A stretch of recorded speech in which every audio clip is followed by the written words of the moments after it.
Oh yes, this is the Hardcore Marketing Show. I'm Casey Cheshire, your host for this epic journey. And today's show, sponsored by Cheshire Impact, on a mission to help people maximize their use of Pardot and Salesforce. CheshireImpact.com. Bam. There it is. I hit a button and the universe begins recording us in this conversation. I'm excited. I've waited so long to have this. We've chatted a while ago, and this is going to be a very dynamic conversation. The person I'm talking to is quite the expert in all things Agile and marketing. And as we're going to learn, that those two things don't naturally go together. It takes some work, takes some strategy. And he is an Agile Marketing Transformation Coach. Holy crap, we're going to find out what that means. Agile Digital Marketing Strategy Consultant as well, the author of the book, Lean Agile Marketing.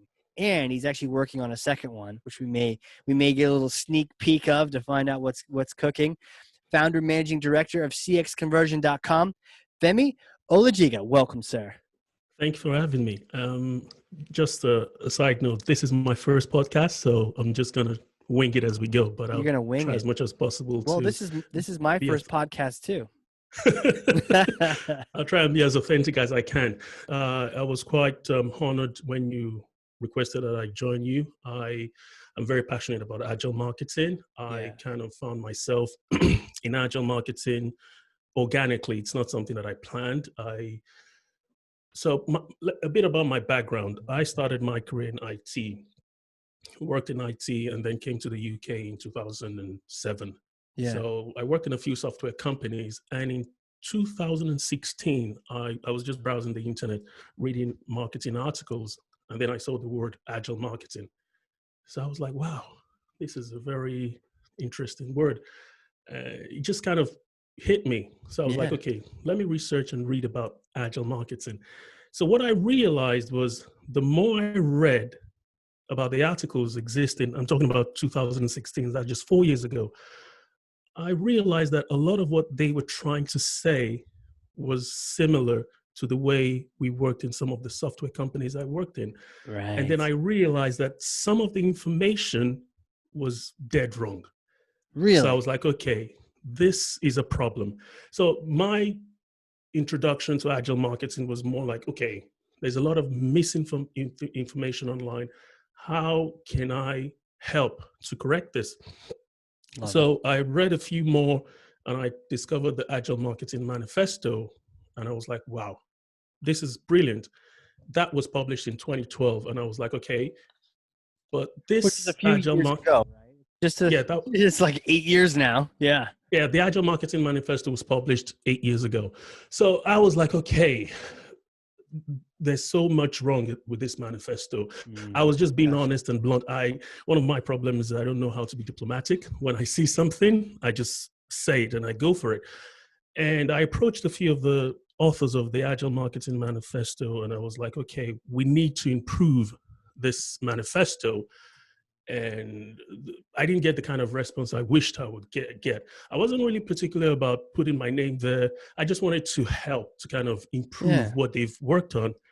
But the kind of feedback that I got wasn't what I was expecting. Then interesting. I got angry. So normally people get angry and like, oh, I'm like, so the only way for me to help with this misinformation is to put out what I think, based on my experience, Agile marketing should be. Is based on how companies do it. And I wrote a few articles on LinkedIn, and I just thought to myself, you know what? I need to write a book about this topic, because it's one thing to just read a blog post, it's another thing to read a book. So I just decided to interview a few actual practitioners back then. Yeah. So I just interviewed a few in America, a few in the UK, a few in Russia, and I put together the book based on my experience and the experience of the about 20 people in total. So it was actual Agile marketing.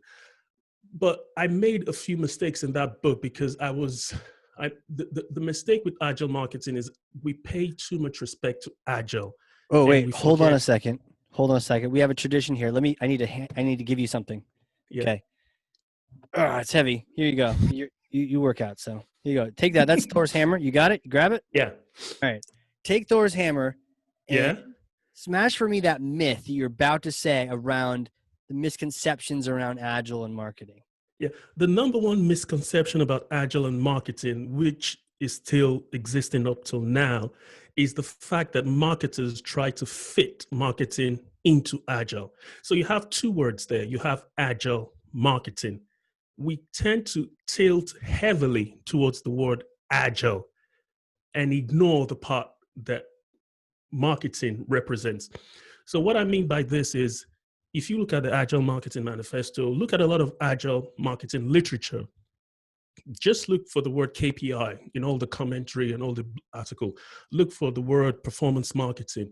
Look for the word contributing revenue to the business. You hardly find that kind of words. And then if you go into Agile in itself, in software, it's basically software focus, not business focus. And one thing that I try to tell people is Agile was created, the manifesto, in 2001. Even technology back then wasn't as advanced as now. The contribution of technology to business and marketing has evolved dramatically. So Right. we're literally working, even the Agile community has been a little bit stagnant. So when you go into Agile marketing as a marketer, you're in awe of Agile. You're like, whoa, these guys have been doing it since 2001. Yeah, it's like you worship it, right? You're like, oh. Exactly. So I made that mistake, and a lot of and a lot of marketers make that same mistake. You're in awe of it, and you kind of forget what your focus is. Your focus is not to be agile. Your focus is to deliver business results with marketing. The business has a target that marketing needs to help deliver. That is marketing. So agile coming into the picture is a process. So if you look at Agile in itself, Agile doesn't have anything about strategy. It doesn't have anything about culture. It's a process-based methodology. And another thing that really, really, really rubs me the wrong way when you talk about Agile marketing is the perception that project management, waterfall, sequential way of doing work is bad. So Right. if you look at most conversation about Agile, they'll say, oh, the traditional way of marketing is bad. We need to go into an Agile way of working. From my experience and my perspective, it's a little bit disrespectful to marketing to come at marketers and say, oh, you need to do this way of working because it's been successful in IT, without thinking and taking a Right. step back and looking at, okay, what is the context? And that's what is missing with Agile marketing. There's always no context. So I recently worked with a client, rather than talking about theory and stuff. So I'll just go into practical case study without mentioning the client's name and anything, Sure. because of NDA and stuff like Unless that. they're cool, then you can mention No, I'm not going to mention. That's one of my policies. I don't mention any client's name. You So got it. basically, this client wanted to implement Agile in marketing, and they hired a consultancy, and the consultancy brought two coaches that are like from IT to help them with their marketing. And one thing that's another problem with Agile marketing, the context. You bring someone that doesn't have a subject matter expertise in marketing to do Agile for you. If you reverse it the other way around, IT would never bring someone from marketing to come help the Agile implementation. Could you imagine? So you just have to look at it from that angle. So the problem started when we went into the engagement with this client, and the second coach that I was supposed to partner with, the consultancy that subcontracted the role to me, brought a second coach with an IT background. And I'm like, okay, we're going into an Agile marketing transformation project here. I'm not trying to be a bad person, but this other guy doesn't have a clue about marketing, and you want to. And they were like, no, let's go. Why'd they bring that person in real quick? Like what? Because he has 20 years experience in Agile. So, and that's the problem with Agile marketing. People forget the context of marketing. And that's why there's a lot of transformation problems that doesn't even get written about. So companies have that problem of agile implementation with that IT focus, squads, tribes, guild, and all those things that are IT focused, product focused, without understanding the most important question: what problem are we trying to solve? Right. That's the number one thing. If you're looking to implement agile marketing or any form of transformation, you need to ask yourself that question: what problem are we trying to solve? Do you find just some people, what they do is they heard about it, it's some HBR episode or some magazine article, and they're like, I read this in the airport, I really want to implement agile, and they just kind of go after it, not even being clear on what the outcome is or what they're trying to solve? Is that what happens? Yeah, the problem with agile, you're right. People read good articles, good case studies, but if you look at the actual implementation, what is written does not really align with what is happening in the real life. Really? Tell So me about that. yeah, so that's one thing. If you do your research properly and look at organizations that have paid millions of pounds of dollars in agile transformation, look at the metrics. What is the success metrics that they have to show for it?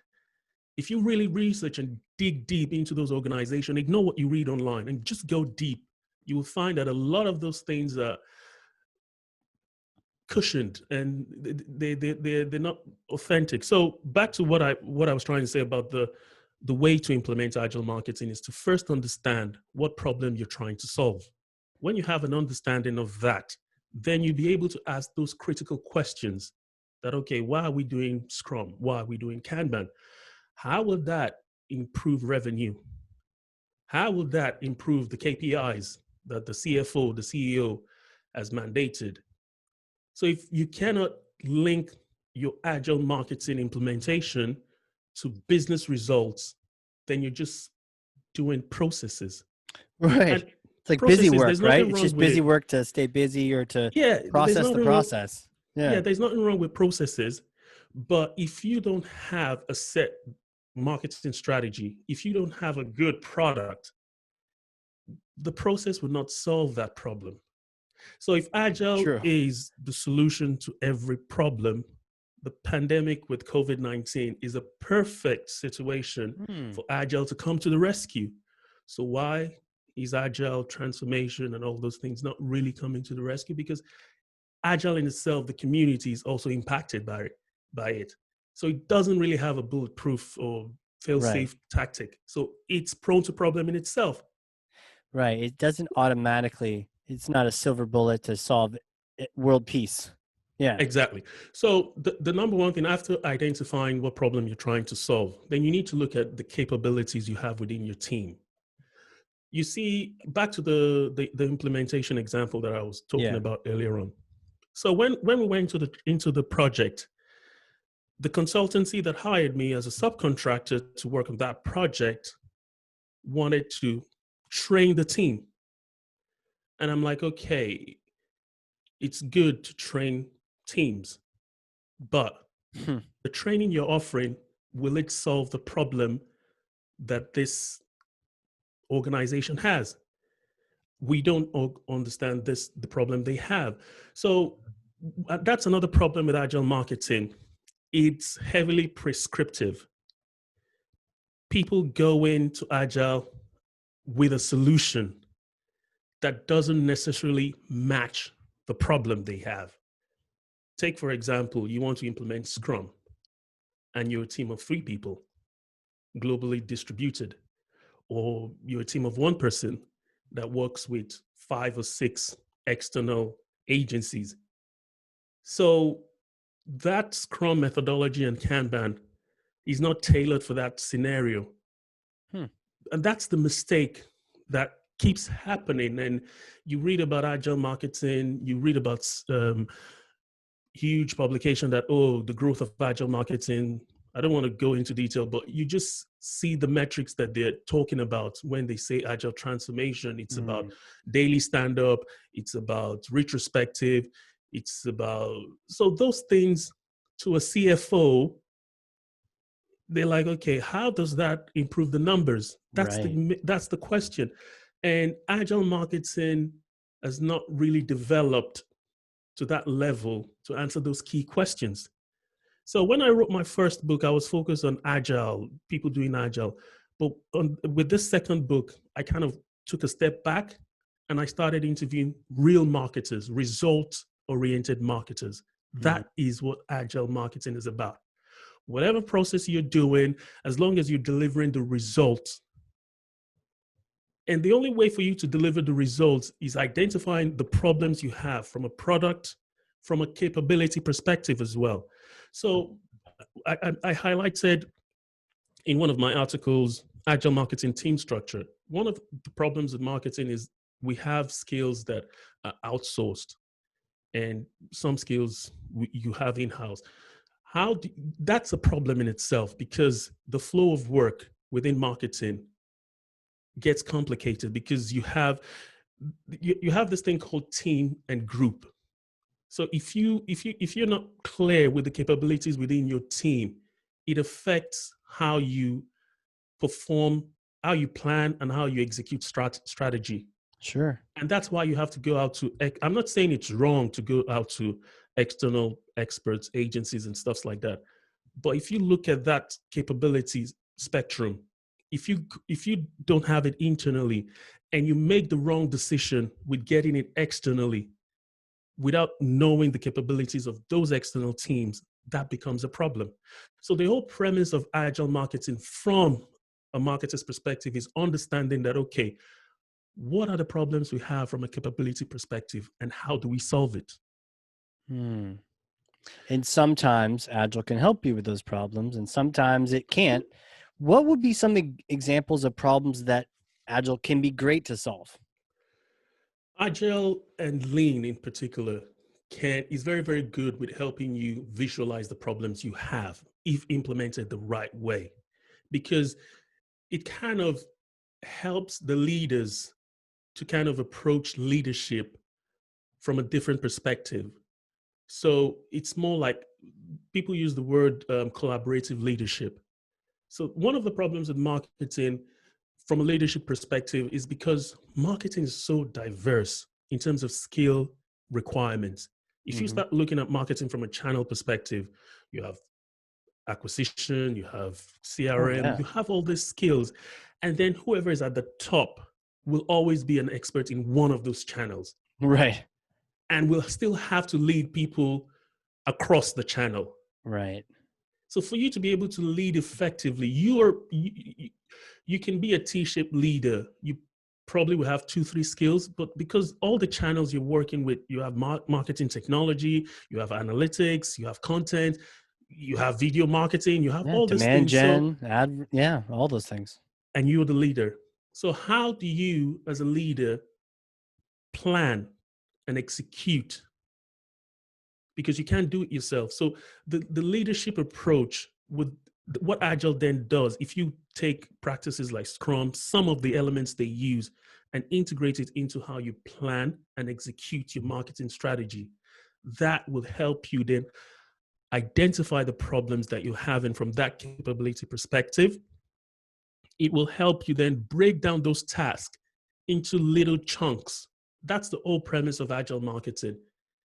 Once you have your strategy nailed, you know where you're going, you know the targets, you know what you need to achieve, then breaking down those workflow, that's what Agile brings to the table from a process perspective. What Agile will not help you do is create those strategies, those important KPIs. It doesn't do that. So anybody looking to implement Agile thinking that's going to help needs to understand the limitations of what Agile can do. The things that you need to do as a marketer. That's why I said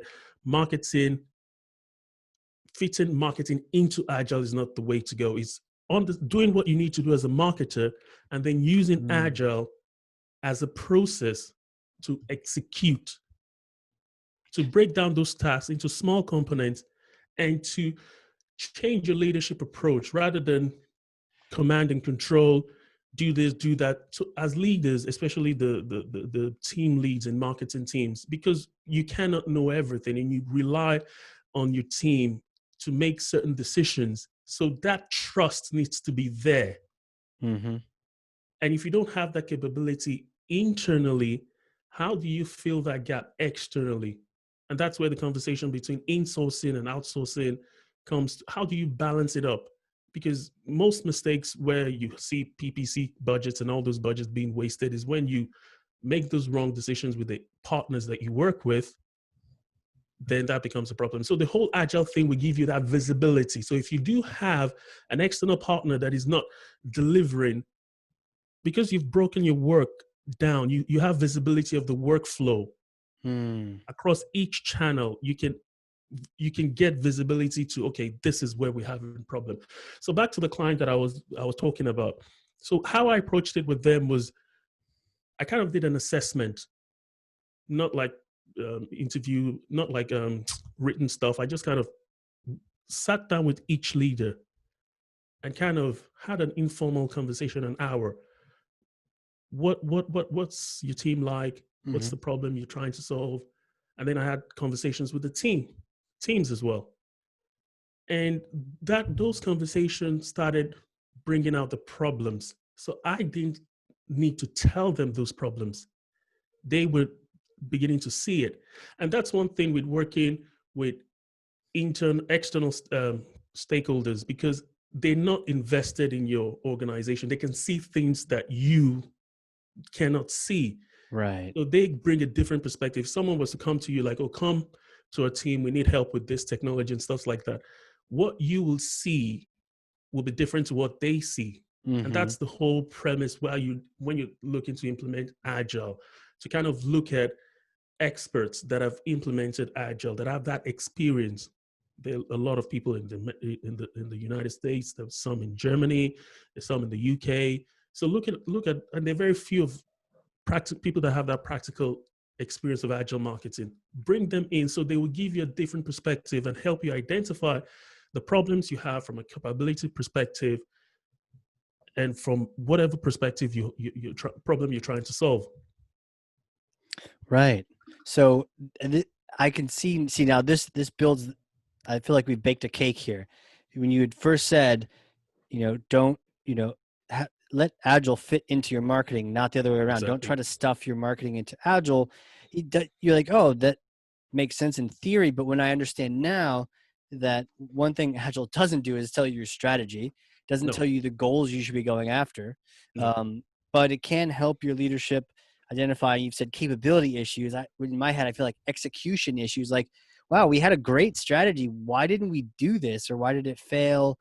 It's not getting to the finish line, or it's inefficient. It feels like maybe this helps bubble some ideas to the surface. But to your point, the people on the team already knew it. You just needed either an outside force to come in and some kind of new process to mix it up to say, why exactly is this thing failing? Let's talk about it and clean that up. But your point, it's not going to tell you what campaign you should be doing. And see, ...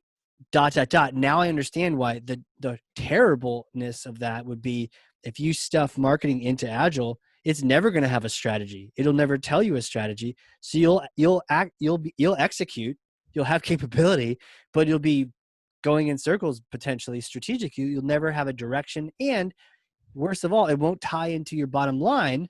So everyone else in the other organization is going to look at you like a bunch of idiots because you're like not helping. You're really efficient. You got the capability, but you're not tied into this organization. So I see what happens when you just worship at the altar of Agile and you're not part of the business. Yeah, and that's one of the reasons when I was working on, when I started researching about my second book, I focused more on strategy, people, and process. So those are the three buckets. And I published a YouTube video about agile marketing that focuses on those three. So the first thing that you need to do when you're thinking about agile marketing, before you even go down the route of Scrum or Kanban or whatever methodology or process you want to look at, is nailing down the business strategy from the C level, talking to the people above marketing, understanding what goals, the short term, long term, are we trying to achieve. Right. I have had the opportunity to work with CEOs, and that's how I approached it when dealing with a CEO. What objective are you trying to achieve? And then translating that business objective into your marketing strategy. before you then break it down into tactics. Then after you've done that, that's when you then start introducing, okay, this is what we need to achieve. So how do we then execute on this strategy that we've nailed down? That's when you bring in the process, your Scrum, your Kanban, and you just don't bring it in plain form. You first sit down, you do a bit of research, read books. I'm going to send you a few links on some books, not books that I published, that you can read, but read it with an open mind. Understand that, okay, how did IT teams implement this kind of way of working, and what can I borrow to help my team? You talk about meetings. Okay, the whole thing about Scrum, Kanban, and all those is down to communication. So how do we improve our communication as a team?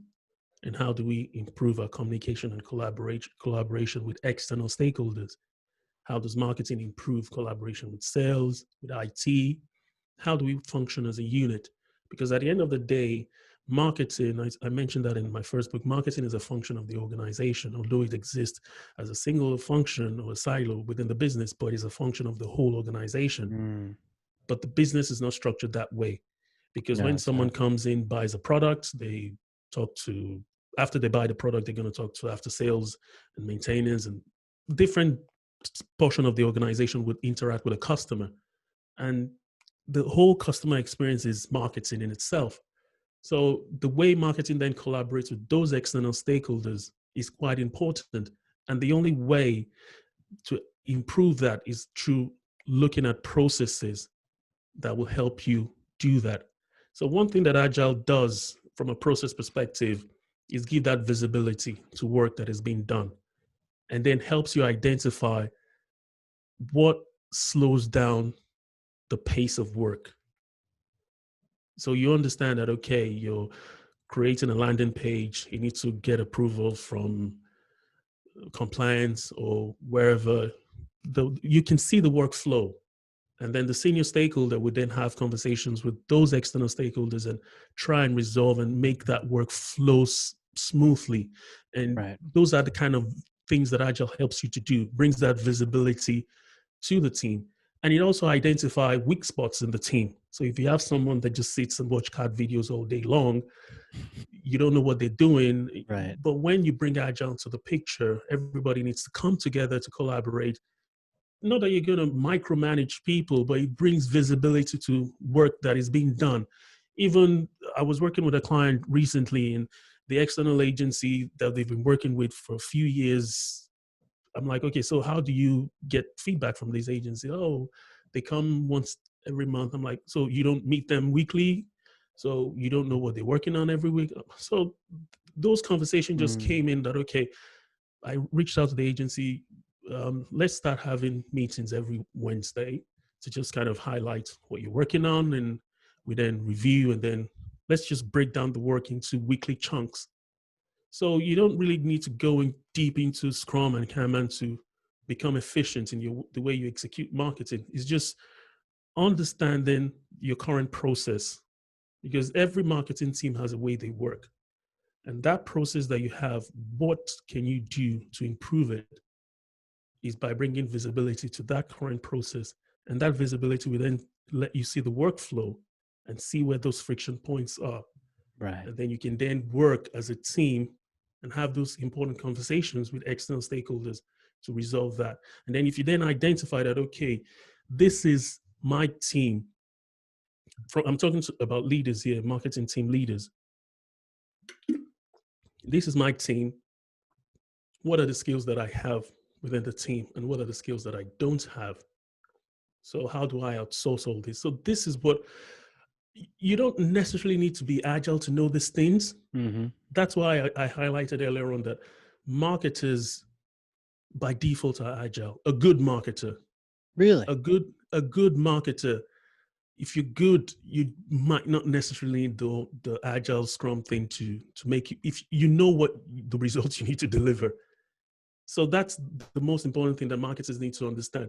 It's enough to introduce all those processes to speed things up, but a very good marketer doesn't need agile. And I'll say this again: I had the opportunity to talk to a potential client, and when I saw the way they work in financial services, a small team, I was blown away, and I was like, "You have a very, very advanced way of working here." And they didn't do any Scrum or Kanban, but they nailed down the workflow. They nailed down who needs to do what needs to be approved, and they had a document to show that. So my recommendation and my advice to people looking at agile marketing is you need to ask yourself, okay, the current way we're working, is it efficient? Is it good? Are we delivering results?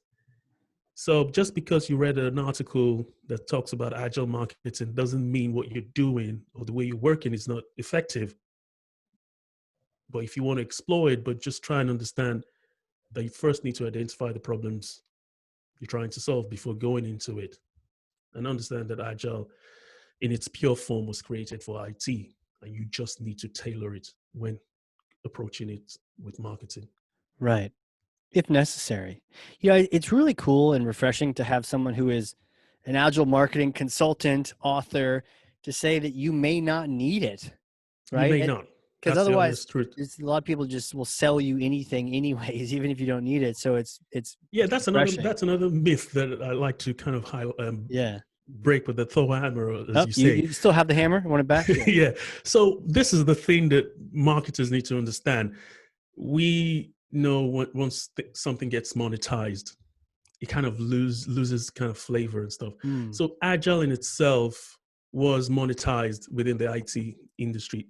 I honestly believe that agile lost its way in IT.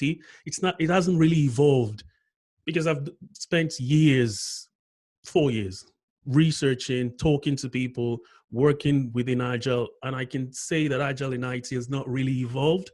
They have loads of problems with agile in IT. So they're not, their house is not in order. So marketers need to be careful when you then bring in people, oh, to come help us. So we just need to take a step back and look at it at, okay, this whole agile thing has become all about training. It's just Mm-hmm. all about training. So if you look online, agile marketing, the first thing you're gonna see is, we're gonna train you on how to do Scrum and Kanban. If you take a step back, okay, the person is trying to sell you training, but the question is, do you need the training? Because the whole thing about marketing is to be cost effective, especially with this COVID thing. You need to be really cost effective. So I'm an agile marketing trainer, but I don't push training because I know it's something you can pick up on your own. You you just need to know the right books to read, Right. Read your and book. There you then, go. not my book, not my book, maybe my second book, I'll but say it. Yeah. yeah, Read I'm your not book. trying to sell a book here, but what I'm just trying to say, I you am. just Everyone go get his book. That's how you maybe get training. read your book as well. So, but the thing is, there are few literatures out there that you can, we'll put some in the show notes that you can look at and just try and understand that it's from an IT perspective. And one of the things that helped me is because I have an IT background. So I could see, because and this goes back to my history as well. I worked in IT, and my first boss when I started my first real job, my first real job was in uni when I had a poultry business. That kind of defined and molded my We'll thinking talk about about that business. when we do Yeah, the we'll talk history. about that. Yeah. But my first boss was a PMP certified, uh, PMP. It's an American project management certification. Yeah. So that built my thinking and the way I kind of approach work. So I didn't start my career in marketing. My first degree was economics, and then I moved into IT, and then came to the UK to do my master's in marketing. So I believe, and I've seen that a lot of marketers, the best marketers out there, don't necessarily have a marketing background, Mm-hmm. but they have a particular way of thinking. They're results oriented. And that's why I was saying you don't need agile to be focused and result oriented. And if you're result oriented and you're motivated, you would be able to identify the problems that you need to solve and execute on those problems from a marketing perspective. But what agile would do will help you with the processes to speed those things up and improve your execution approach. Wow. And I mean, there's so many things here. This is fantastic. I feel my brain expanding. I feel like I'm probably going to eat some extra dinner tonight just to make room for all the synapses up here, all the vitamins I'm using. But this is really cool. I feel like you pulled back the veil on all this, and I get it, and I trust you, and it makes sense. And the idea that sometimes it's your point, when people monetize things, it gets a buzzword. Then it's like, oh, it's it's the best, and no one really talks about, wait, should we be doing this? Why are we? Oh, it's the best. That's why we need to do it. All companies do it. Do you hear about our competitor? They're doing it, and then everyone just, to your point, right? Training. Maybe you need a system. Maybe you don't even know to know how to do. Maybe you're in the system. You don't need training for it. Maybe you do. Exactly. But don't just start with training. To your point, it's like productized. The thing became productized. No one even knows what it is, but they're like, but we should get trained on it anyways. But in the reality, it's just a series of processes you can drop in place in your organization that will help you execute. Yeah. And to your point, you mentioned a very important word. You mentioned why. So if you look at Simon Sinek's book, Start With Why, it's a best-selling book. Do you know why? I've read it. Do you know why the book is a best-selling book? I was laughing because the book is called Start With Why. Right? Yeah, do you know why? So basically, that book is just about lean. Really? So, yeah, that's the bottom line. Simon Sinek, the whole idea of Start With Why, the 5 whys, is a lean thinking approach. So this is not new. So, but that book resonates with people because it recommends you start with 5 whys. You start with the first why. And that goes back to what I mentioned earlier on, is what problem are we trying to solve? Mm-hmm. So that then links with the why. Why are you trying to implement agile marketing? Do you even know the problem you have? So if you then bring in a solution that is tailored to someone else to solve a problem that you don't have a clear understanding about, could be a different problem. Then you're creating a different problem. Yeah. So that's where I try to recommend to marketing teams, if you're looking to implement agile marketing, educate yourself. There are a lot of free content out there. And if you get stuck, then you can bring in a coach. And then when you're looking at coaches to hire, you need to be very careful as well. And that's where the whole thing about monetization, because I remember when I wrote my book in 2017, 2018, and then all of a sudden 2019, I just start seeing a lot of agile experts all over the place, agile marketing expert. I'm like, okay, where were these guys in 2017, 2018? They read your book and now they know everything. No, not read my book, but I'm like, okay, as far as experts, and I'm like, okay, marketing is blessed with a lot of thought leaders. And that's when we were talking earlier on, I mentioned the podcast, and what was it called again?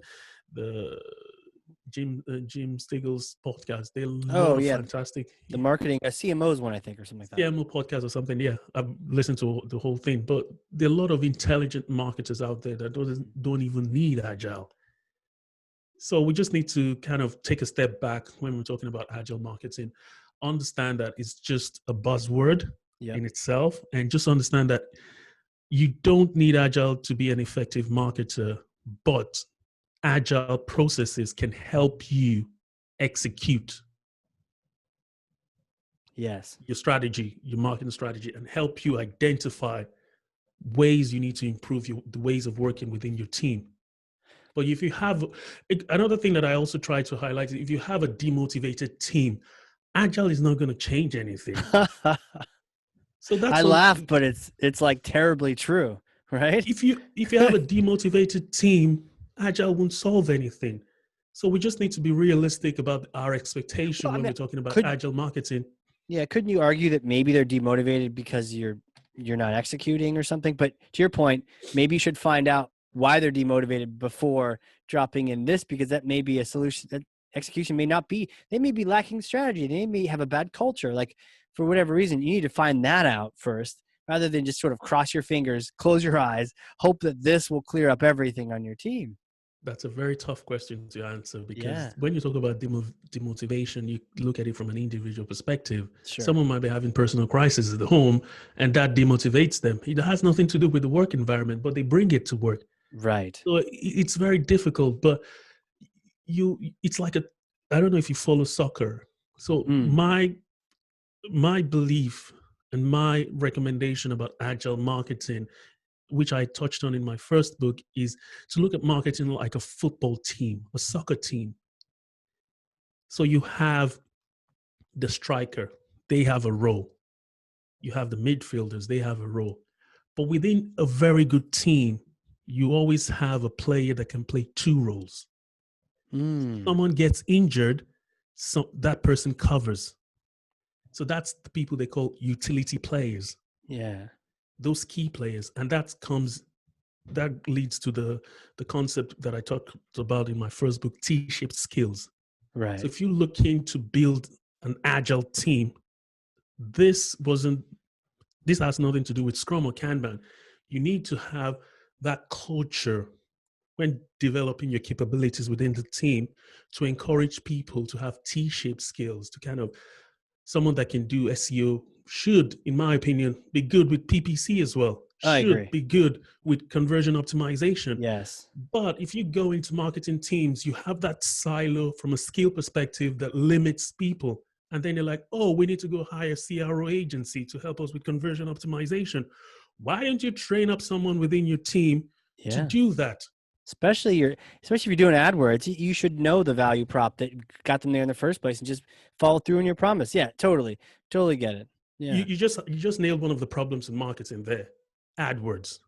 If you look at most people that do AdWords, some of them don't have a clue about conversion optimization, but really. they're spending a ton of money on AdWords just to get pay Google and just drop people on the website, Yeah, not following through to the final and they conversion, leave. Yeah, and they leave. So and you're wasting money. So that T-shaped skill comes in. And I'm saying talking about T-shaped skill is because that's what I am. I'm not trying to promote myself here, but I started digital marketing with SEO, got yeah, bored. Like I didn't like SEO because Google had so much control over it. I'm like, right. nah. I was gonna Same. drop a swear word there, but I had to control myself. Oh, you can So, swear. This is the hardcore marketing show. yes, I was like, for fuck's sake, Dude, Google controls yes. SEO. And I'm like, okay, I'm gonna learn PPC. And then I started with PPC. And then I had problems getting a role.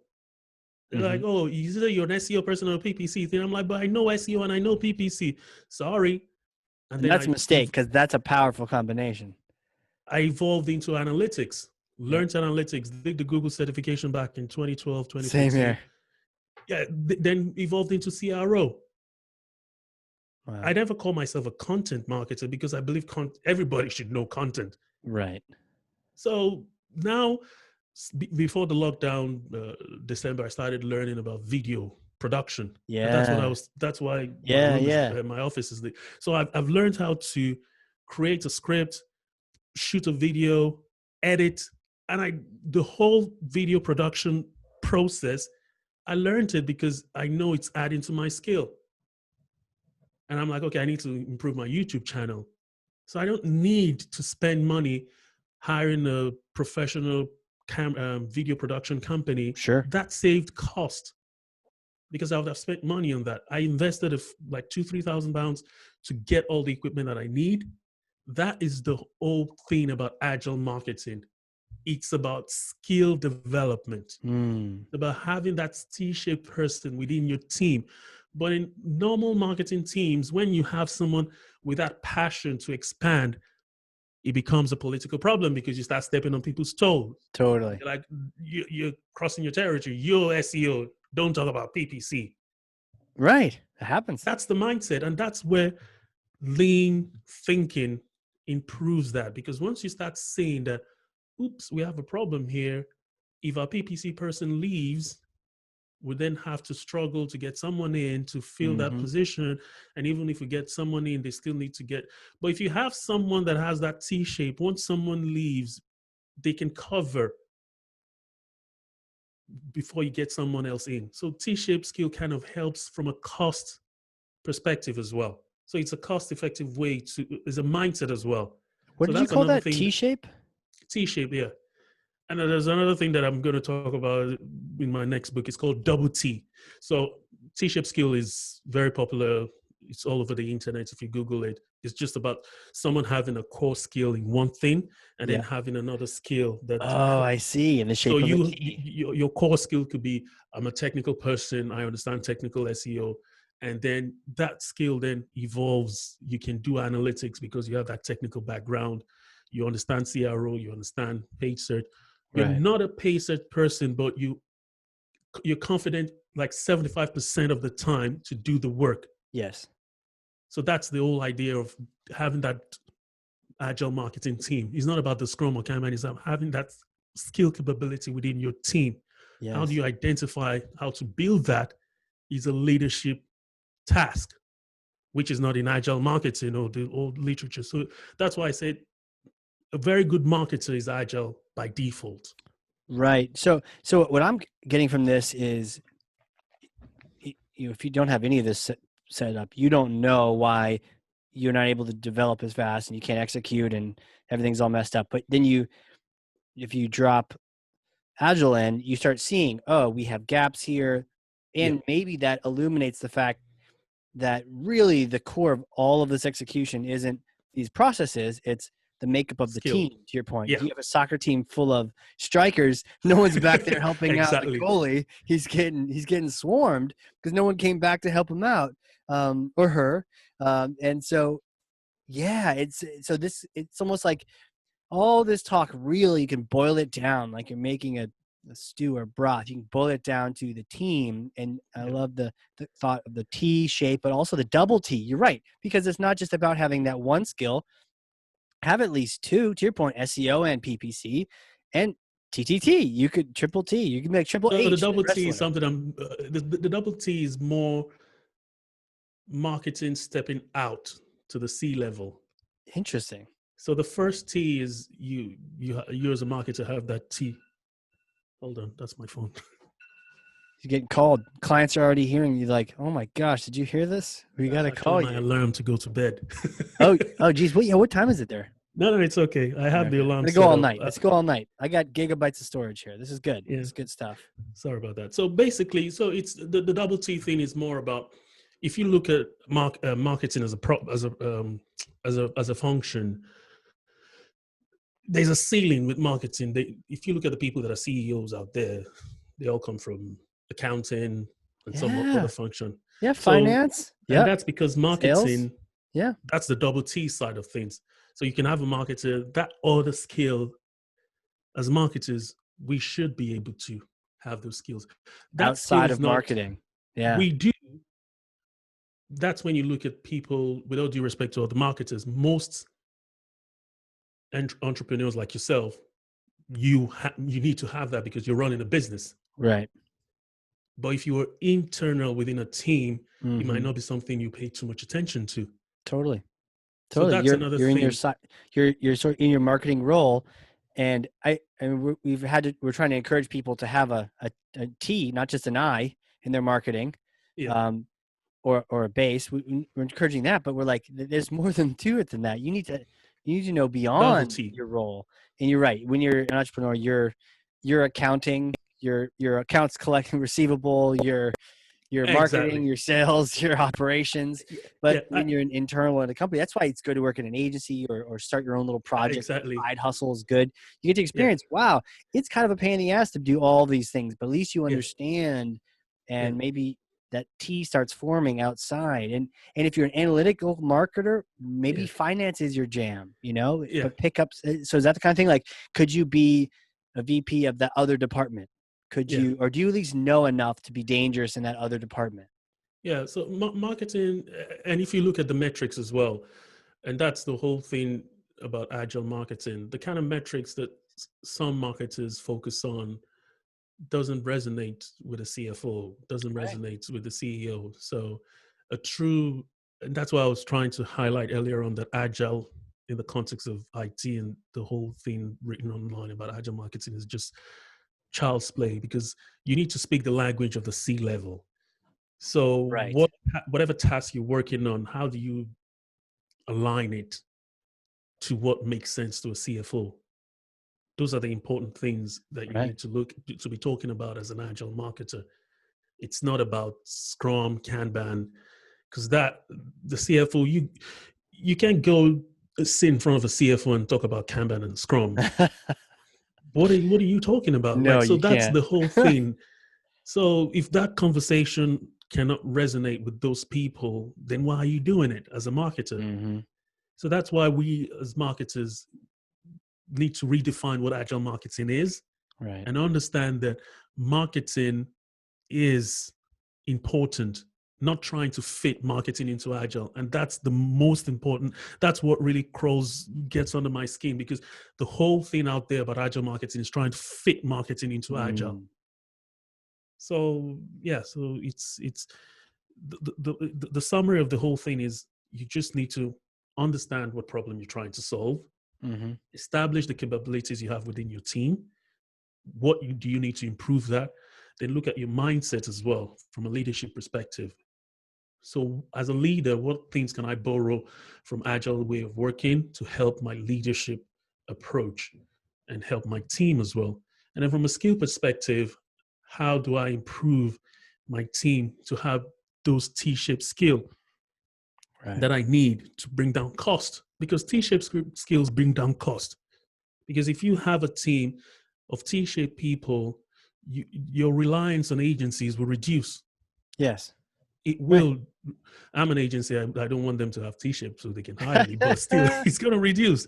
That we just have to be honest Right. That's about okay. the whole thing. Yeah. Once that reduce, you're able to save those dollars or pounds that you're supposed to spend on those Mm-hmm. agencies. You can then divert it into actual campaigns, because those skills are cost in itself.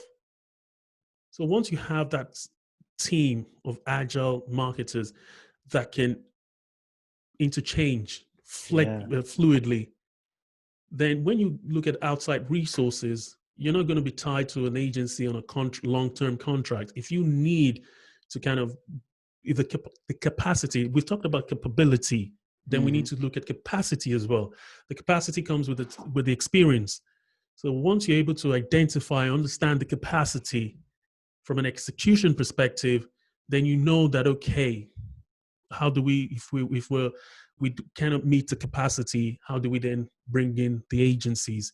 It's because most teams don't understand the capabilities and the capacity within their team. That's why they like, let's get an agency. But why are you getting an agency? Wow. And to be honest, I'm not attacking agencies, but you just, because I'm I'm a consultant as well. I'm an agency. But if you don't understand the skills that you need, you then hire an agency that has one person working on 5 clients. And how do you get that workflow, that quality that you need? Because their attention is divided across board, Mm. and then you're paying them what you could pay 3 people internally. You understand? So sometimes you I just hear need what you're to look at saying. things Yeah. that way, that Yeah. okay. Yeah. I once worked with a client who outsourced their entire marketing, all their functions. Now, I was helping them at the time, so it was nice that they were working with us. But unfortunately, Yeah, this was many, many moons ago, yeah, when we kind of did a little bit of everything, but now yeah, we're very focused. But sure. they, well, I guess apparently their CEO walked by the marketing team one day, is the story, how the story goes, and Yeah, asked different people, like, what's our strategy? Where are we going? Like, what's the approach we're taking? And yeah, no one knew, because they yeah, had, not only had they farmed out the action, but the strategy, but also they didn't really own it yeah, either. And so he had a bunch of people internally who didn't really know what was going on. He's like, you know what, we yeah, got to bring this back. So he brought everything back internally. So maybe it's a yeah, little harsh, but I hear you on in terms of you should take a step back and see, can my team approach this, or yeah, maybe training to improve capacity at that point, but being more yeah. smart about it, not just going right to training. Yeah. Yeah, and the most important thing again to understand, you need agencies as well. Oh, You sure. really Yeah. do, Yeah. because you cannot get some kind of skill level internally. Hmm. I think Skills of it like as like yours a, and mine, you can't get sure. it internally. You need people that have been in in the game for a while, that understand that, okay, this is what you need to do. This is what you need to do. So Yeah. that's equally important to help your team. So if you have a young team or a small team that they don't have all the skill capabilities required, you can bring in those experts but work hard to identify a good agencies. There are very few Right. of them, but you get that in, and then they will help mentor your team to kind of build out that team. There'll be like a support system. You don't Right. rely. So it's balancing it up. So that's the most important thing. So there's some skills you're never going to get within your team because you've spent 20, 10, or how many ever years to get your skill. Mm-hmm. Someone within a team would not have that vision, that experience, and the speed at which you will execute. So if Right. I was to do an audit of a website, some junior person might take days or whatever. I would They just come back identify after a what, month. yeah, I would Yeah. identify what tools and understand and just, I know I need a very solid software to do the audit and identify the problem and start thinking, okay, how do I execute? It would take me like 2-3 hours because I've done SEO for more than Done 10 it. years. You So know. you can't get that internally. So that's why you also need to work with external stakeholders, but finding that right balance is important. Yeah. Yeah, man. I can tell, like when I'm listening to you, if you had just talked Agile the entire time, to your point, if you yourself had only mentioned Agile and some of the keywords, I'm going to ask you about some of the keywords in a second, but if you had only Yeah. mentioned that, then it'd be a completely different conversation. And Yeah. sure, we had an Agile expert on, but we didn't say anything about marketing. That's the danger. Whereas you whipped out the SEO, the PPC, you know, the progression. That's the same progression I had. Like Yeah. you're a marketer. I can tell. Yeah. And we're able to have these conversations, and that's most important. And the fact that you understand the processes that can maybe make things more effective and Yeah. communication, visibility, that's like part of it, but it's most important that you know the marketing Yeah. side first. I Yeah. totally see it even in the way that you present yourself. Yeah. So to your point, the conversation is about agile marketing. So let's just go into agile marketing, like the framework and the processes, Yeah. so people can really understand it. So basically, you have Scrum and then you have Kanban. Yeah. Scrum is a methodology that started from product development. So there were two professors, uh, one Harvard University professor, another Japanese professor. So they wrote an article in 1986. It's called the new product. We'll put the links in the description. Yeah. So Yeah. it's an article that then evolved, and then some folks from IT, the software, read that article and then created Scrum. So Scrum in itself, in its pure form, was created for software development.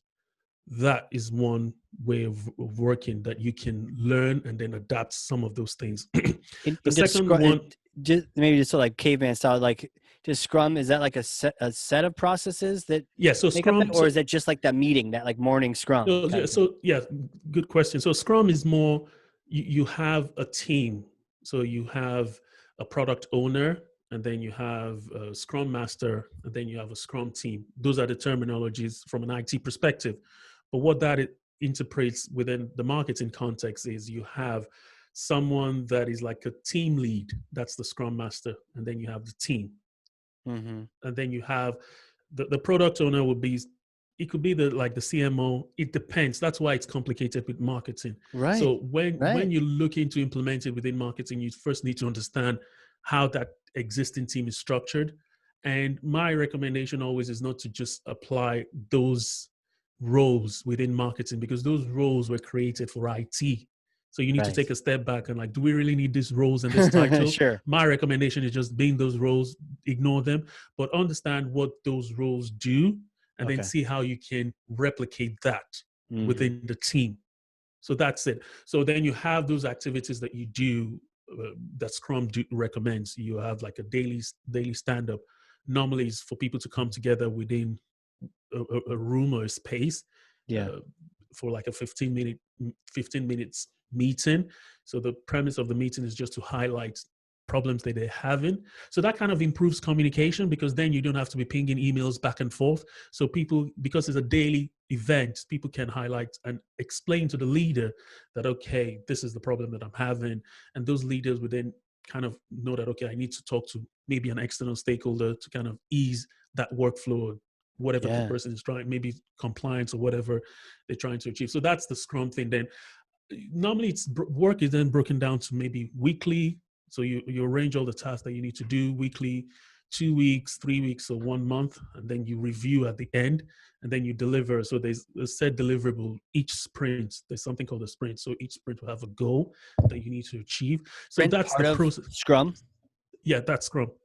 Okay. So because I've heard the sprint term, it feels like Yeah. there's just people put different things together. And so sprint technically falls under the Scrum that came from Yeah, that? sprint technically falls on the, in plain form, is just we coming together and agreeing that, okay, we're going to break down our work into batches. Okay. So you have the task that you need to complete. I have the task that I need to complete. As marketers, we have work that we're always doing. So then structuring it that, okay, for the next 2 weeks, these are the tasks that I'm going to complete. Right. And these are the deliverables at the end of that 2 weeks for a 2-week sprint. So Okay. everybody within the team have that understanding. So you then need to understand the dependencies, because if you have committed to a certain task, if you have dependencies on something else, approval or whatever, to complete that task, if you then have a problem executing that, that's when you highlight it in the daily meetings to the person that needs to help you resolve that. Right. So that's Scrum in a nutshell. And then Kanban is what is really tailored to marketing, in my opinion, Oh, okay. because Kanban is more a flow approach to thing. It's not restrictive. So you kind of identify that, okay, what are the workflows? It's about identify the workflows that you're trying to kind of execute. Mm-hmm. So Scrum Kanban is broken down into, like, you can have like a to do. It's like a to do list, to do, doing, and done in a simple format. So whatever task. So it's more explaining to the team that, okay, don't commit to too much task, and then encouraging them not to multitask. So it's trying to help people to focus on one single thing, complete what you're doing. So there's this terminology called stop starting, start finishing. Huh. So stop starting, start finishing. So it's encourages that mindset that you break down your work in such reasonable tasks that you can execute a particular task within a day and 2 days at maximum. So within a week, you have about 6, 7 tasks, and you know that, okay, I can do this. It's just giving You get more it done. structure. Yeah. Yeah, As getting opposed stuff to a done. task that might take you a month and then you keep doing it and then nobody knows what status is. And Yeah, a task that will take you a month, then you still break it down. That's the whole right. premise. So you know that, okay, this thing is going to take me a month. So how am I going to break it down? So it doesn't look like, what are you working on? I've been working on it for 1 week. But once you break it down into chunks, you tell the person, the conversation is then towards, this is the final deliverable. Yeah. But I've broken this down, and this is what. So at the end of the week, the leader, without micromanaging someone, you're able to. It's called subtle leadership. I've forgotten the word, but it's something like yes, a subtle way to manage people. You have visibility to what they're doing. They have visibility. The colleagues. So there's that accountability, which, if nobody knows what you're doing, and the same thing goes to the agencies as well. If that kind of visibility is there with the task that they're doing, so there's that accountability as well. Oh, Mm-hmm. what are you working on? Oh, we've set up the PPC campaign. We're just monitoring and updating the bids. I could get someone to do that internally. So Right. you can raise those questions. So that's the Kanban side of things. So most marketing teams kind of combine both. So they look at the best of Scrum, look at the best of Kanban, and then combine that to kind of work for them. So yeah, that's Does the that summary. equal agile? Say again? Are those have those been sort of like sucked into the overall thing of agile? Or is What has been agile sucked something in? complete? Like so we've learned about Scrum and Kanban just now. Yeah. Do those fall under agile, or are Yeah, they yeah, like yeah. There's friends? the whole Agile thing has a lot of frameworks. There's XP, there's a lot of things, but they all have their roots in lean manufacturing, to be honest. So it's just people adapting and creating methodologies back to the monetization thing we were talking about. Yeah. So I would just be cautious about going too deep into Scrum and Kanban. Just understand the principles, the rationale Yeah. behind it, and then how it can work for your team, and you're good to go. But like at a 20,000 foot level, so Scrum, Kanban, there's all sorts of different methodologies and frameworks and processes and systems. And it all really kind of boils down to like the lean Yeah. manufacturing process and just being efficient and executing. Is it Yeah. an agile just like lean? It's just a different name for it? It's an evolution of lean. So it's Evolution just, of it. Got it. yeah, Okay. it's an evolution of lean. So everything comes down from lean. And some have adapted agile, some scrum. But in the context of software development, they've done a good job, a fantastic job with Scrum and Kanban. If you're looking to bring in, if you're looking for website redesign project, I would Mhm. recommend Scrum, because it's a Okay. project that has a definite start date and an end date when the website goes live. And the stakeholders involved are not always a team, but you need to bring them together to execute, and you need to be on top Mm. of everything. Scrum is perfect for that. But for regular marketing teams working on a normal cadence, you need to just be careful how. So there's certain projects that you can just put Scrum, but still tailor it to that execution. Be careful. And there's Mm-hmm. some certain project that it won't really work. Like for events, for example, you know everything is set.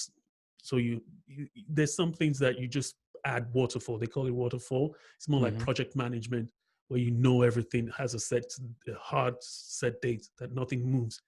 So yeah. Got it. Huh. It makes sense now because you're right. The buzzwordiness can get in the way, and you're like, I've heard of these things. They all sound cool. I mean, I've heard of like a Kanban board, but Yeah. they're all interrelated. And Kanban board is to just a your to-do point, it's list. just a means to an end. Yeah. There's a book. I don't know if you heard of it. Traction. You heard of it? Yeah, Like yeah, I a, have it in my bookshelf. I've not, do I've you? not gotten around it. I think Yeah. there's two, but it's a guy, Gino Wickman wrote it. Yeah, yeah. I have his two books. One was Traction, another one EO something. I have it. EOS. Yeah. Yes. Yeah, yeah. See, that was my experience was with Traction. And by the way, my best favorite business book out there, other than yours, of course, is the New Way. No, I actually need to read yours. Now that Yeah. we've had this conversation, and The we'll new put some edition is links a and lot everything better. into the Yeah. yeah The new edition, you might want to wait for the new edition. new That's going to be a edition. lot better. Yeah. Oh, okay. All right. Sad. I'm gonna go get it. But no, for me, Yeah. reading Traction just has a bunch of processes and Yeah. tools for Yeah. someone to run a business. Yeah. And when I was first starting out my company, we had people, we're growing, we're running Yeah. all over the place. If you were asking me, what are your goals? No Yeah. idea. Like, how do you run your company? What's your meeting tempo? Or how Yeah. do you be a company? How do you Yeah. run a business? I was like, I don't know. And so I think a lot of people just spend a lot of time. They spend too many cycles trying to figure out Yeah. what they should do. And so for me, what Traction was, I just would sort of drop this system into the Yeah. company over a period of years where Yeah. like, how do you come up with core values? Well, there's a system for it. How do you do Yeah. this? This Yeah. system. There's quarterly goals, there's this, there's that. And then I was able to spend less time in trying to figure out how to be a business and more time actually Yeah. doing stuff for the customers. Right. So Yeah. it took the emphasis off of, to your point, the job of a company is not to do EOS. It's not to Yeah. do all those Yeah. meetings. That's not the point. The point is to actually serve the customer. So Yeah. it gets you off. Okay, don't worry about the processes. They're taken care of. Now go get back out there. And Yeah. it sounds like this is the same type of advice where it's like Agile can be really cool for the right problems. Yeah. Yeah. Drop it in there. It'll solve, but it's not going to run your business. It's not going to run your Exactly. team for you, tell you your strategy. That was actually one of the biggest complaints, with EOS is it doesn't really handle strategy. It's all about what's broken. And so Exactly. you need to come with Exactly. your own. It doesn't answer everything. You need to bring your own strategy into the mix. But Yeah. that's that it makes total sense now when you're saying what Agile actually is. I'm no Yeah. longer mystified by it. It just much That's more good. clear now. Yeah, it's to your point, to the point we started with, and that's why I was saying marketers by default are agile. What you've Yeah. explained about traction and everything, you know what you're doing. You have everything nailed down. So why would you just want to then say, "Oh, I heard about this Scrum thing. I'm just gonna slap it and just break something that is working"? Right. So it doesn't make sense. That's why, as marketers, we need to have confidence that, okay, the way I'm working is good. If I am getting the results, it's a result business. If Right. I'm getting the results that I need and nothing is broken, but can I just look at, oh, this Scrum Kanban, what about it can I just add to my current way of working that can Right. just make things a little bit faster without just going at it dogmatically, like, oh, I'm just going to do this, do that. This said that, that article said that. No, taking a step back and just, yeah, being And by the strategic way, about that's it. sound advice for any and every buzzword that exists in marketing today. Exactly. Don't just hop into it. What's the problem you're trying to solve? I know it's shiny. I know it looks cool. And there's a sales rep calling you every day about it. Yeah. Hold off for a second. What are you trying to do here? Got it. Now go seek the solution. Seek whatever needs potentially fill that. Now you can hold that accountable. Hey, this is the problem we're trying to solve. How does this solve that problem? And you get people really giving you advice. Yeah, and that's the problem with implementing Agile, even within IT. In some instances, that they don't ask that question, what problem are you trying to solve? They don't even make the effort to understand your problem. They have a solution, Scrum, Kanban. I don't want to mention names so I don't sound like I'm throwing them under the bus, but we have a solution for you. But they won't even have that mind to ask you what problems, to understand your problem. So I can tell you, the client I was talking about earlier on, the problem that they had was a capability and capacity problem. So they've managed to gather a 25 people marketing team. Wow. Totally demotivated. They hated their jobs. 25 of them. And the problem they had was they had to outsource everything. You understand? So the problem they had then was the team. That was the problem? Was they were outsourcing? The problem was the team couldn't do anything because the leaders felt the team were incompetent. The team felt the leaders were incompetent. Imagine that. The leaders 25 wanted to get incompetent people that are really actually competent. The leaders wanted to get rid of the whole team. Wow. So it was a skill problem. So Agile could not solve that. Agile marketing could not solve that. But they wanted to buy Agile to fix that problem. Now, would it give more visibility into that problem or still no? Agile couldn't give that visibility because those people were just demotivated. It was having those initial conversations with them. Then I realized, because the leaders were like, oh, we want to get rid of all of them. And as a human being, I was like, okay, you hired me to come tell you you fired 25 people. I'm not comfortable with that. Right. These people have kids, and let's just have a conversation. Let's understand what the problem is. And my recommendation at the end of the day is you just need to upskill these people. They're demotivated, upskill them, bring in new people slowly in, phase them out slowly. Just have those frank conversations with them. If they're going to get another job somewhere, help them with their transition into that new role. Sure. Talk to them about the team. Get them cross training. And so it was a skill capability problem that they had. Agile couldn't solve that. So if I had gone in to just kind of train them about Scrum and Kanban, right, and they are demotivated without the skill, how would Scrum and Kanban help them with the skill they need? Right. Scrum and Kanban is not going to help you become a better SEO or a better content marketer. No, you need separate trainings for that. And really what you were doing was more of like just actual business consulting, that conversation, right? You could have been any business consultant asking the team these questions. And and it's a good thing that you were, because to your point, if you had just been a hardcore Agile person with no business sense, then you might have just who cares what they're saying? Let's just drop the system in there and let's train everybody. It'll solve all the, no, it's a bigger picture. That's been one of my complaints with a lot of IT shops. We compete with a lot of them. So we're kind of more of a marketing shop, but we compete with these IT shops. And I'm sort of generalizing, but I'm sure there's some good ones, but some of them are very much like a yes shop. What do you want to do? You want to build this? We'll build it. And sometimes what we do is we just take a step back and say, hold on a second. You want us to build this crazy thing that'll cost you lots of money? Why? Right? What are you trying to get done? Oh, you want to get this done? Well, that's easy. We don't have to break everything to do that. That's something, and the solution is completely different. Save people time and money, and don't just go build, because then it breaks stuff and you have dependencies that no one thinks about. Yeah. It's all about asking why. It's interesting that you kind of tie it all back in. When I realized the problem that they had, they were spending a huge amount outsourcing to agencies, and those 25 people were just not doing anything.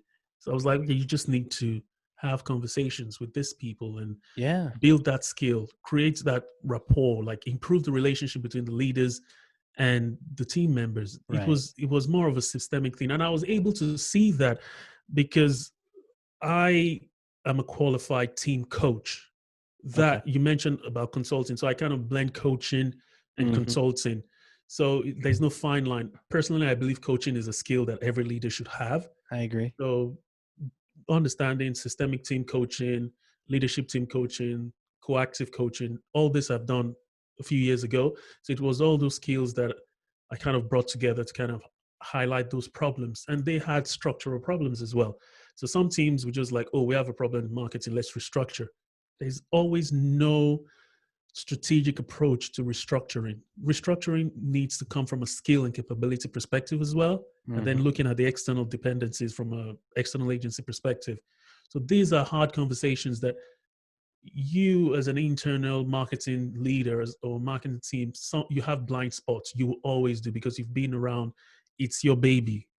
You don't want to, you need someone else to tell you that your baby is ugly. So that's Yeah. where the consultant comes in to kind of look Right. at things with a very, very good understanding that, okay, this is the problem you have. Right. Agile cannot solve it. Agile is not a silver bullet. Right. Yeah. Well, who are you, man? This has been one of the most fascinating conversations I've had. Thank you. I've filled in some massive gaps that I've had in information. Take me back in time. Little Femi days, run around. Where'd you grow up? What was life like? How did you discover this? And I know you shared some of the stories, and I heard Yeah. poultry Yeah. farms. So take us back in time. I think, like most people, my dad has had an impact in Sure. my life. So my dad never worked for anyone. So he was a contractor. So back in the days, he was importing stuff from England, selling in Nigeria. I grew up in Nigeria. I'm Oh, no originally kidding. Nigerian. So Where in yeah, Nigeria? I grew up in Lagos. Oh, okay, I had a friend from Warri. Yeah, Warri? that's in the Yeah. Niger Delta area. It's a bit like 4 or 5 hours away from Lagos. Oh, okay. Small world. So yeah. So I grew up in Lagos, and then my first degree was in economics. Didn't really enjoy it. Didn't really like it, but I kind of understood one thing that I took from economics is demand and supply. I just understood that, okay, you need a demand. You need demand for something before you start creating supply for it. So it kind of helped my thinking as well into Yeah. marketing. Then after that, I got out of uni. I finished uni, not got out of uni. I finished uni, and then I couldn't find a job. I was like, Was that in okay, Nigeria? that was still in Nigeria. I couldn't find a Nice. job, and I was like, okay, what is everybody running away from? IT.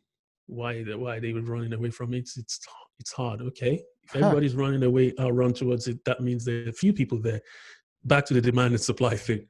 So Right. got into IT, did some professional training, started working as a network administrator, Cisco network administrator for some telecommunications company, and then just felt I needed to do a master's degree. Tried to do it in Nigeria, couldn't, and then came to the UK. And then, yeah, came to the UK for my master's in marketing and started working in marketing What when I was that started like, my, by the way? And how is Nigeria? And how is it different than the UK when you had graduated already? So you're kind of like a young man, and yeah, you're educated, and you're like, you're older. Sometimes when you're a kid, you don't know. You're just like, it's yeah, different. But yeah. yeah, being a little bit older, could you sense differences, or are they similar? The one thing that I'll give credit for with growing up in Nigeria is the environment builds you from a psychological perspective. You're able to read people. So I know there's a lot of negativities about Nigerians, with the fraud and all that. We have a very, very bad Oh, is reputation. that the like the online fraud email or Yeah, something? yeah, yeah, yeah. That's that. So the country has a lot of problems, and the leadership is bad, and you have a lot of talents. Those talents just get diverted into Mm, the wrong thing, like fraud and all that. But one thing that I can vouch for when it comes to Nigeria is a lot of Nigerians are very smart people because of the hardship, like poverty. sure. Hardship makes you a bit think differently. So yeah, there are pros and cons to it. Nigeria is not 100% sad story, but yeah, they're good Sure. people coming out of Nigeria. And I was lucky enough to come to the UK, settled. I have a son. I'm settled down, and yeah, so life is good. And yeah, Do you ever go back, visit yeah. family, or? To be honest, I've only been back twice, Yeah. so yeah, it's yeah. Is it weird going back, or? I think because I have an open mind. I Yeah. embrace new cultures, so I think I'm a little bit westernized. That's if I could say Sure. that. Sure. So yeah, just a little bit. So yeah, I think Yeah. differently, act differently now. Yeah, Yeah. I mean, but people evolve, just like yeah, just like Agile hasn't evolved as much.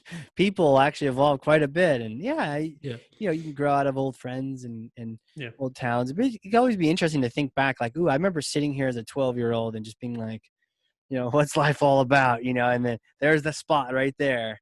yeah. Sometimes that can be a powerful Well, experience. it also, you're right. It impacts your approach and your how you approach life, Yeah. and it builds you like self-confidence and stuff like that. When you've gone through hardship growing up, then you're a little bit more resilient and you Yeah. think differently because you kind of, I always take a step back. If someone is trying to sell me something, I'm always going to take a step back and I'm like, okay, there's nothing that is perfect. So where can I pick holes in this?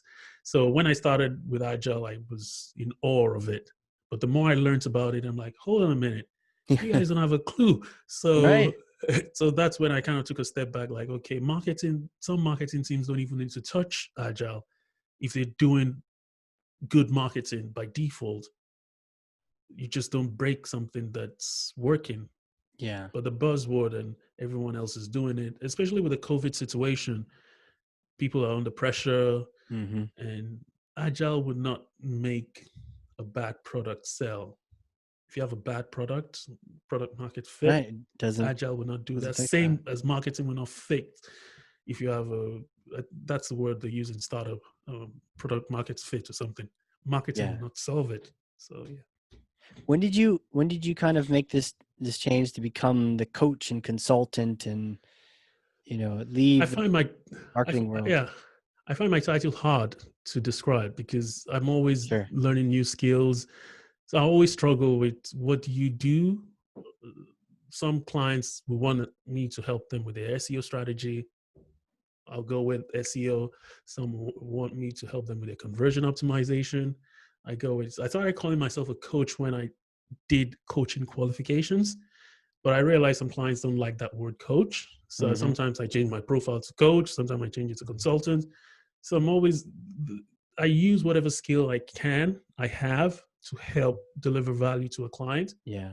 So some clients will need coaching, some will need consulting, some will need practical execution where I roll my sleeves up, do like an audit of a website, look at the conversion funnel.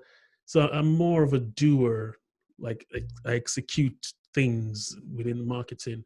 So I was talking about my YouTube channel. I have like Yeah. a list of more than 50 tight topics that I need to churn out before the end of this year. So how am I Wow. going to do that? I'm going to churn out like 6 a week and then probably increase that to 10 a week. Not publish it, but record it and then put it in a calendar to kind of release every week. Yeah. So if I've worked with clients in the past on YouTube strategy, so I'm like, okay, if I've done all these things for clients, let me do it for myself. So that's where I'm at the moment with the COVID thing. So Yeah. I'm looking at your channel. I just pulled it up right now. We'll link to it as well. Marketing, yep, planning, and execution. I love it. yep, Good stuff, man. I have a hypothetical question for you. sure, Uh, I may have a time machine over here near my house, and yeah, it's in the backyard with the squirrels. yeah, Um, if I let you borrow the time machine, it's a particular kind of time machine that only goes back to one particular moment. And that's yeah, right after you graduated from university. Usually your undergrad is where you end up yeah, materializing. If you yeah, could talk to yourself a few days after you've graduated, and it could be that first degree. I know you did a lot of education, but if you could talk to yourself right around that time when your career is just beginning, what kind of advice would you give yourself? Knowing all the things, having been to the places in the UK and yeah. all the different consulting you've done, what kind of things would you tell yourself to do? I think the one thing that the advice is to learn diplomacy. That's one thing that I think I should have learned, but I wouldn't change anything apart from that. Learn diplomacy early on, how to be What do you mean by diplomatic. that? I'm always very blunt and direct, and I think it's the cultural thing. So my communication style is blunt, and some people see it as aggressive. Sure. But It like and when is that a Femi thing or is that like a Nigeria thing? I think that's a Femi thing plus a Nigerian thing. But so you just got a double stack. You're like a double Yeah, stuffed Oreo kind of thing. You just exactly, or triple. You're exactly. like the mega one. So that's why I needed to be careful not to mention some frameworks that are not too good. So yeah, I just need to learn that. That's the one thing I would change. And I have no regrets. And some people will say, "Oh, I should have done this." Whatever you've done, whatever you try change would impact where you are now. Yeah. Like we're watching all these Avengers and stuff, the time machine thing. You need to be careful with what you change because it's gonna kind Oh, of it's true, derail the man. whole thing. True. So I wouldn't change anything, to be honest. Yeah, you have problems because those problems make you better. Sure. Sure. So I like all the problems that I've encountered because it's helped me evolve and helped me look at the next thing. And I see this COVID situation as okay. It's a way to kind of reset and look at, okay, what are the things that I've not been doing that I need Yeah. to do, just like everyone else. So thinking back to the past and thinking I should have done this is like not being grateful. I'm happy Yeah. I'm alive and I'm grateful.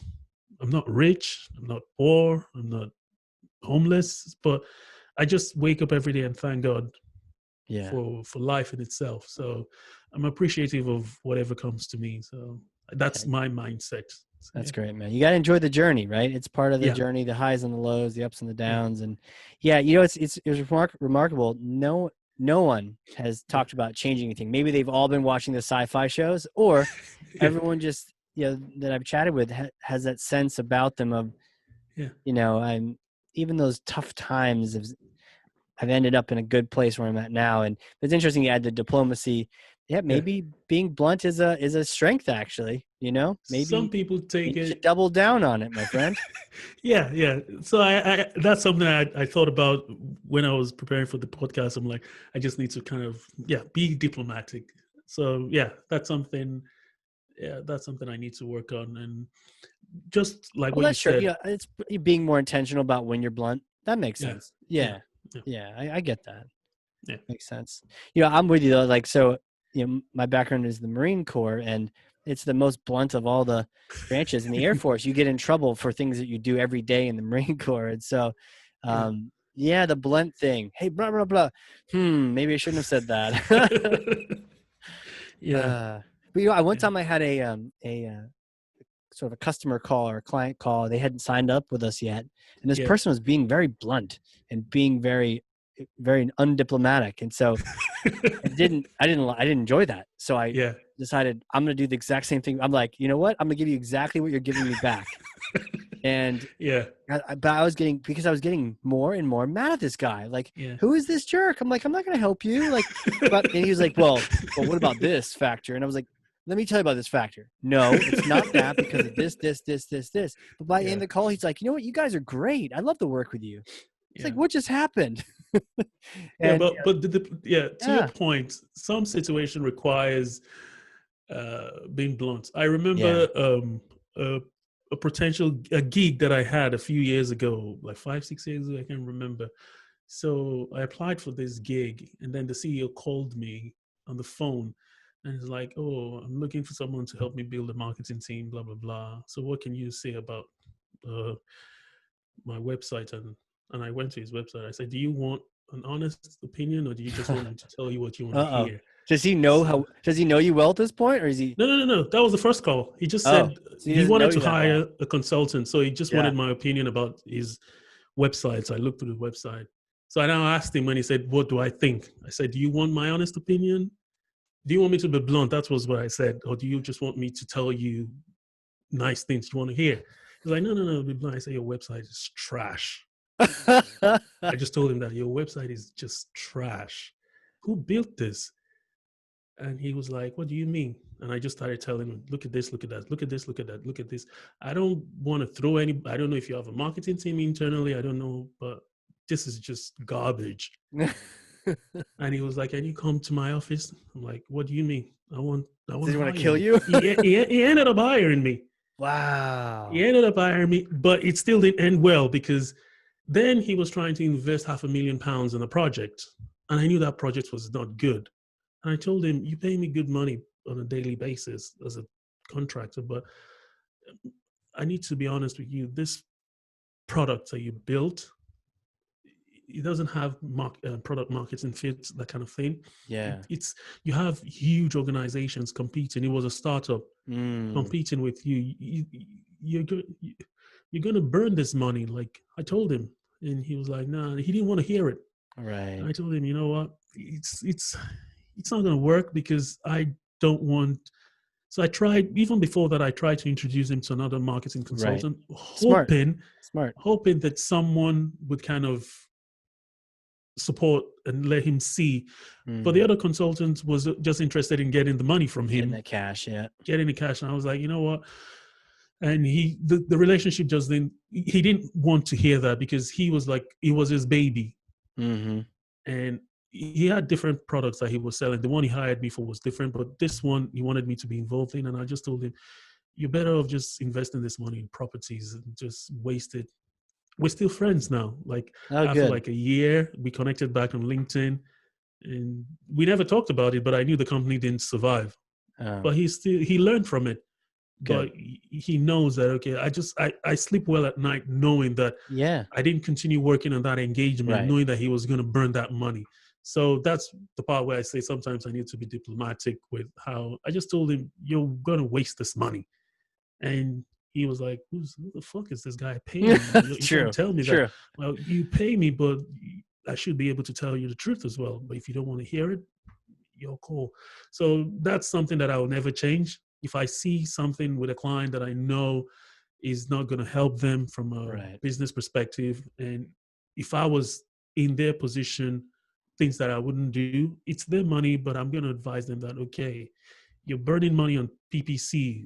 Who is your agency? Get rid of them. Yeah. That's the kind of bluntness that I tell people sometimes, and find a better agency. So instead of like, "Oh, the agency could improve." If I know the agency is just a waste of space, I just like tell the client straight away, "You need to find a better agency or hire someone internally to do this work for you because you're Yeah. wasting money." But some Yeah. people don't like to hear that hard truth. And I think that's one of the problem with marketing. It's always about getting money, getting money. We just need to be step back a little bit, be human sometimes, and do things with integrity. So that's why I just highlighted I'm an agile marketing coach, but I'm telling people that you don't need it if you have a good marketing system at play. Right.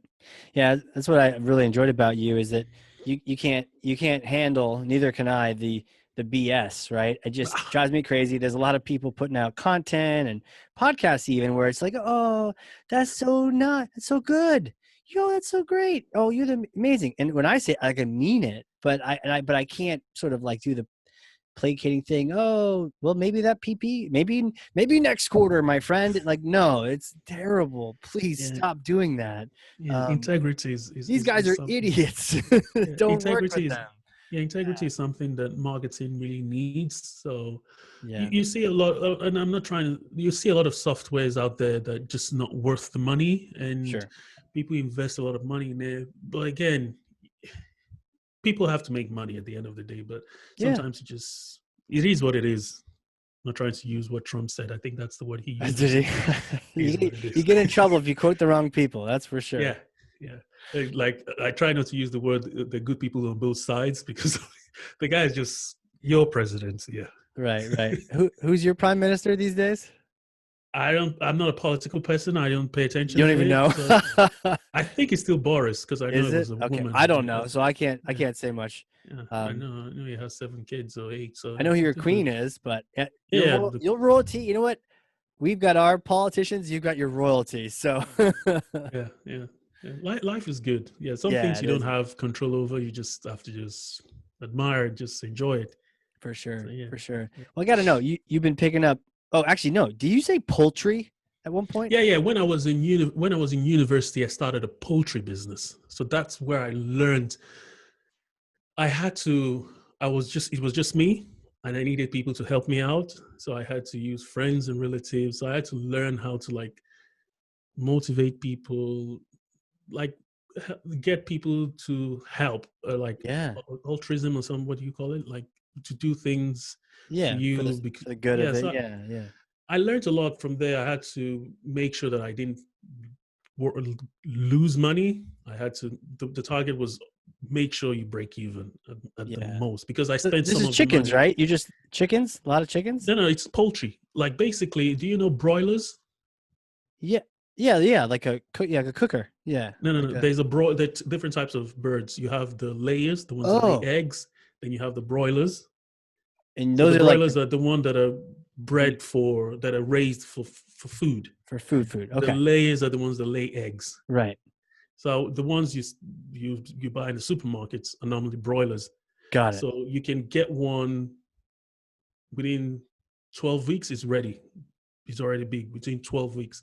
From Wow. being a day old chick, getting out of the egg to 12 weeks is huge in Wow. 12 weeks. It's kind of a fun So life, right? You just get to eat all day. I mean, no, no, you no. get killed at That the was, end of it, but I was producing it to sell. So yeah. basically, I get like 150 birds. Wow. Then I raised them from that day old. I targeted Easter and Christmas. Smart. So it was more okay. So once it's January, second, third week of January, I needed to understand when Easter was. So that determined when I got them, Right. raised them, then sold them. And I had to wait towards like September, Right. October to raise for Christmas. So it was Would just you get two them as eggs? cycles. Like little chicks? No, you go there. There's some, like there was like a hatchery, Okay. so like a place where they produce those Yeah. birds. They put the eggs in. They have like an incubator, Okay. so you get like 150 birds hatched, Wow. freshly hatched. So they're very delicate. So you have to. I had to like monitor that, because if one of them get infected, you can lose the whole bird. Oh, geez. I had to watch them. If one is sick, I take him or her, take the bird away, isolate it. So it was more like you have regular quarantine for any one of them that is That sick. sounds like So yeah, work, raise man. them. That sounds like, did that pay for school? Yeah. My Wow. parents had financial issues at the time, so that's what really helped my thinking. So Wow. I learned to think like a CEO from that perspective. So when I got into marketing, I wasn't doing marketing for the sake of it. I was trying to link marketing to the value from a Yeah. revenue perspective. And when I see people just burning money on PPC, and I'm not saying PPC is bad, but Right. just burning money without understanding the results and the outcome, my thinking was more from a business perspective, because Oh, yeah. having run that business at an early age, it helped me. And then IT as well. IT is always results oriented as well. So that shaped my thinking. So when I came into marketing, worked with software companies, I learned, particularly for Isaac Corporation, I worked there. I learned a few things about agile marketing, practical agile marketing. They never Right. called it agile marketing. That was 2013. They never used the word Scrum or Kanban. So it was the experience of Fair Isaac Corporation that when I now got to 2016 and I saw the word agile marketing, I was like, what are you guys talking about? This is not how agile marketing works.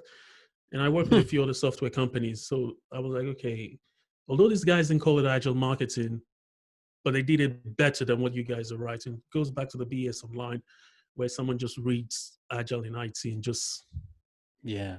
rebrands it and put it on the internet and say, this is how you do Agile marketing. I'm an Agile marketing expert. I'm a coach. So, yeah. Right. It's kind of like a social media ninja. Everyone claims to be an expert on a Yeah. topic and they don't even know what they're doing and they forget the business purpose in the end Yeah, it's why they're down to the doing it. purpose. You're Yeah. 100% correct. Well, hey man, where can people connect with you? And we're gonna put a bunch of links in the show notes, but where can they connect with you in particular? LinkedIn is my Yeah. preferred. I'm always active on LinkedIn, Okay. and I have a YouTube channel Yes. that I'm planning to grow. It's my name, Femi Olajiga, on YouTube, so they can subscribe to my Well, you channel. just got one more subscriber, so I'm there. And everyone else should Thank join in you. too. So yeah, I need to hit 1,000 before December. Yeah. Okay. Yeah, I'm at 70 at the moment. So maybe 71, man. I told you got one more. 72. Yeah, because I Yeah. had 71 before. Here, 71. So yeah, I need to hit 1,000, and I need to churn out videos every week. So yeah. Yeah. Got some work to do, but at least it's not chickens, you know? Yeah, I loved it. I loved it. I loved Puts it. life in So perspective. Like you could, that's hard work right there. So, yeah, man, I've had some interesting jobs. When I was in uni, I worked as a bouncer part time, and that I was can one of see the that. best How tall jobs are that you? I You had. look like you're tall. Or you're I'm just six standing up. two. 6'2"? Yeah. Okay. I So wouldn't yeah. pick a fight with you. Now I'm not violent, so I don't no. So yeah, I enjoyed working as a bouncer when I was in uni, Yeah, and yeah, loved it. I So could yeah, see that. yeah, Man. And then the book yeah. is, I mean, should people be going out and getting this, or what do you want them to do? Yeah, Book? they can read the first book, Lean Yeah. Agile Marketing. I'm also working on a second edition that will be more, yeah, more direct. I was a bit diplomatic, too diplomatic in the first book because I See, didn't really talk too much. gotta I get more didn't want to direct. like, yeah, but this time around, I'm going all out on what agile marketing really needs to be. So I Yeah. was a bit on the Scrum Kanban side in the first book. So yeah. Awesome. So it sounds like we need to get on that YouTube, and then you're going to keep us informed in what's coming around the bend, and when the books are out and the second editions. Yes. So that's a Yes, good and I'll place. be publishing videos on agile marketing on YouTube as well, Beautiful. marketing transformation, agile marketing, and some templates as well. Okay. Templates they can use for Scrum, Kanban. I'll be putting that as Jeez. well. Templates, everything. Man, we did it. We did Yeah, it. We're at the end. Thank you so yeah. much for being here. What do you think? This was your first podcast. You seem like a pro. You seem like this is your ninth, I thousandth. think yeah. I thank you very much for inviting me. I was impressed. Like I was a bit surprised when you said, "Can I come in?" And yeah, thank you very much. I think you kind of prepared me well. Gave me the guidance in what I should Sure. do. And I think the most important thing was the fact that I stood up and I have a standing desk. Because if I Yeah. was sitting, I would have, yeah, standing up, I think. Are you standing up or sitting? You can't tell, can you? No, No, I'm I think actually you're sitting down, sitting. but it's at a stand-up Yeah. desk. So does that count? Okay. Yeah. So yeah, it's like either or. But I'm with Yeah. you. Standing up is the way to go for Yeah. sure. So yeah, I've been recording videos sitting down, and I'm thinking standing up just helps the airway. Yeah. You talk more. Yeah. So yeah. So I enjoy it. Thank you very much for having me. I've listened to some of the past episodes of your podcast. I'll be listening. I think you're on iTunes and Yeah. Spotify. So I'm going to Spotify, follow Stitcher, you in that and I'll be Google. listening. So I'm a big fan of podcasts as well. So yeah, I'm going to be Yeah, I listening and know. following you. That's another thing. Like I feel like we should plan to have you come back when that edition's out or as Yeah. things happen. Yeah. Yeah. Catch us up on some of the new stuff you're working on, Sure. Sure. and for sure we need to talk about that. We got to talk about tennis, and there's a bunch of things we got to talk about. So Yeah. I'll Yeah. have to have you come back on here. Yeah. Thank you Um, very much for having me. Appreciate it. And yeah. yeah, man, Yeah. totally. What title are you planning to call this? That's a great question. Uh, Yeah. um, you know what? Actually, no. I think I wrote down like the Agile Marketing Transformation. I don't know. That's the best. You like that? Does that work? That's my Um, son checking up on me. you know what? That happened to me too. My son came in and he Yeah. came in during a webinar where I was teaching and I Yeah. turned red. It was like one of those experiences and I was Yeah. mute. I'm like, go away. All he wanted was the password for the iPad. And I was like, this Wow. is not a good time to get How the old is password he? for the iPad. How old is he? 7. My son is 8. So yeah, 8. I can relate. Yeah. So You're he's like, get probably out of trying to here. tell me. He's probably trying to tell me that it's time for his bed. Probably. Well, it's His late. room is the next room. Yeah, it's late. I'm sure he's like, Dad, stop talking about your stuff again. But this is great. For those people listening, if you've learned Yeah. something, and I freaking know you did because Yeah. I have notes. I have 2 pages of notes over here. I don't know if you can see this Thank from me, you. but I Yeah. ran out of paper, right? So I'm Thank you. like writing on the sides and everything. So Yeah. I've got a ton: visibility, communication, capability. Yeah. What problem does it solve? Yeah. Don't fit your marketing into Agile. There's so many That's key points. So if you're listening and you learn something, share this with someone else, yeah. 100 people, 4,000 people, whatever, Yeah. on LinkedIn. Yeah. Put your thoughts down, share, Yeah. tag Femi, tag me, we'll comment. Yeah. Yeah. Thanks again, man. This has been a Thank blast. you. Thank you very much. Appreciate it. All the best. I'll keep in touch. Cheers. Cheers. Bye. For those listening, this has been the Hardcore Marketing Show. We'll catch you all next time.